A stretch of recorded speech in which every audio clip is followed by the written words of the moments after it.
Savez-vous que le sommeil est considéré comme la petite mort en islam? Selon le Coran, votre âme et son attachement au corps dans votre sommeil n'est pas exactement comme son attachement lorsque vous êtes éveillé. À chaque fois que vous dormez, l'âme sort du corps, mais reste toujours attachée au corps. Allah seul sait comment est-elle attachée. C'est pour cela que si vous entendez un bruit ou autre, vous le ressentirez et ouvrez les yeux. Il y a certaines choses que l'âme voit en sortant, qui est considérée comme des rêves, mais en revenant dans le corps, le diable alterne ce que vous avez vu réellement. Il les alterne avec des cauchemars ou d'autres rêves, qui font qu'en se réveillant, vous les aurez oubliés. Mais certains peuvent toujours se souvenir, comme des gens qui voient leurs défunts, ou des rêves prémonitoires, et autres. C'est pour cela qu'avant de s'endormir, faire la shahada, et en se réveillant, dire merci à Allah, de nous avoir rendu notre âme. Les scientifiques ont prouvé que l'âme quitte notre corps quand on est en train de réaliser une électroencéphalographie sur un homme de 87 ans, quand soudain, il subit une crise cardiaque et mourut sur le coup. Et c'est ainsi que des neuroscientifiques ont pu enregistrer accidentellement ce qu'il se passe dans notre cerveau pendant qu'on meurt. Et ils étaient choqués de découvrir que les ondes cérébrales d'une personne en train de mourir sont similaires à quelqu'un en train de dormir. Mais nous les musulmans, nous savions déjà tout ça.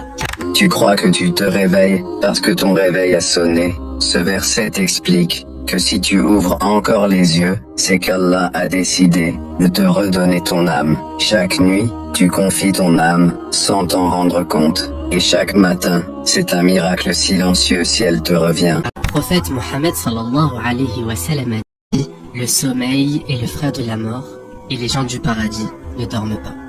Voici un verset extrêmement profond, mystérieux et bouleversant. Allah reçoit les âmes au moment de leur mort, ainsi que celles qui ne sont pas mortes durant leur sommeil. Il retient celles sur lesquelles il a décrété la mort et renvoie les autres pour un terme fixé. Il y a là des signes pour des gens qui réfléchissent. Allah dit dans le Coran qu'il prend l'âme des gens qui sont morts, mais aussi l'âme des gens qui sont endormis.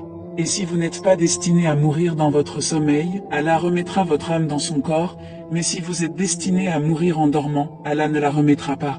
Peu importe que ce soit la nuit ou le jour.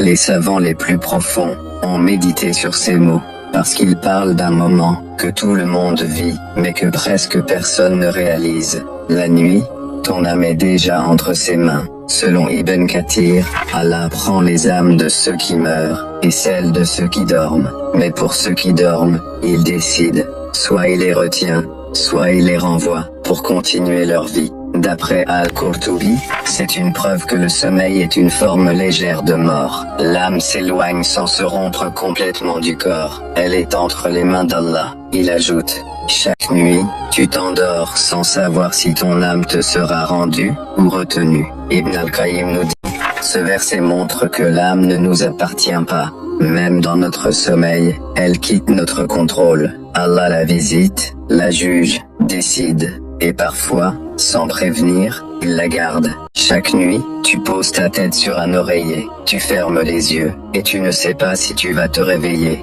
Ce verset nous dit que le sommeil est une mort à blanc, et qu'à chaque réveil, Allah t'a redonné ton âme. Il t'a renvoyé dans le monde, parce qu'il a décidé que ce n'était pas encore ton heure. Mais parfois, il garde l'âme, et cette nuit-là devient la dernière. L'âme est prise, mais pas toujours rendue. Ce verset casse l'illusion du contrôle.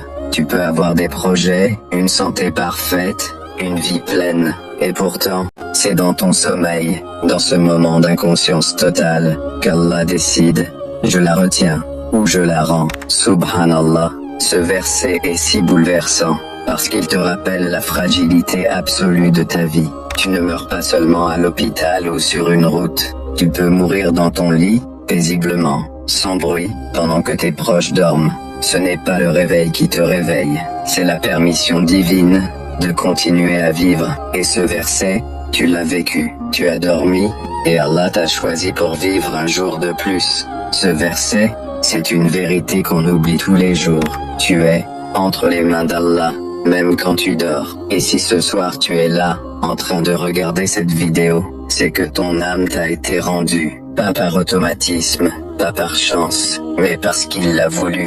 Alors ne dis plus: je me suis réveillé. Dis, il m'a rendu mon âme. Qu'Allah éclaire tes nuits par sa lumière et apaise tes inquiétudes. Tape Amin en commentaire.